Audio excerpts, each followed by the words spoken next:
სანამ ჩვენ ასე დავლასლასებთ, როგორც უბრალოდ რელიგიური არსებანი, ჩვენგან არაფერი არ გამოვა. ჩვენ უნდა მოვახდინოთ გარღვევა. გესმით როგორ არის? მოახდინე გარღვევა, არ მოახდინე გარღვევა. დაატანე შენ თავს ზალა, არ დაატანე.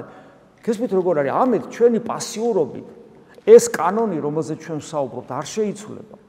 ჩვენი პასიურობით, ჩვენი გარდაცვალება არ გადაიდება. ჩვენი პასიურობით, ჩვენი ღვთისწინაშე წარსდგომა არ გაუქმდება, ეს ჩვენ პასუხისგებლობითი წარსდგომა ღვთისწინაშე არ გაუქმდება.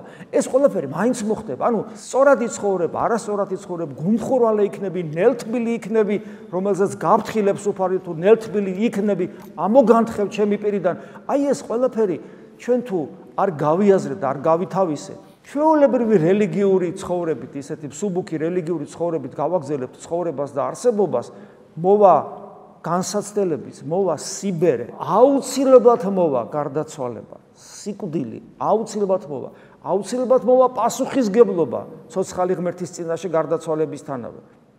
და აბსოლუტურად მოუმზადებლები შევხვდებით. იმიტომ რომ არაფერს ვაკეთებდით, უბრალოდ აი ესე. გესმით, კალმახი რომ ავიდეს სათავეში მანო დაურაგული ჩანჩქერიც უნდა გაიაროს და ჩანჩქერს ვერ ავა თევზი თუ მთელი რესურსი არ ჩადო. სანახევროდ ფარფლების მოსმით ჩანჩქერს ვერ დაძლევს და მთელი ეს ამ ქვეყნიური ამასოფლისული ჩანჩქერია, გესმით, რომელიც მთელი სისასტიკით ცდილობს რომ წაიყოლოს ეს გონიერი თევზები, ანუ ადამიანები და ჯოჯოხეთში შთააგდოს და ჩვენ ამ დროს ღმერთი ჩვენ გულს ამ ქაოსში, ჩვენ გულს შეეხო, გამოვხიზლდით და გვეუბნება ეხლა მოუსვი ხელი, მოუსვი, უნდა დაძლიო ეს დინების საწინააღმდეგო, უნდა იცურავო, ნუ გძინავს პავლე მოციქული ამბობს, მძინარავ გაიღვიძე, რა დროს ძილია.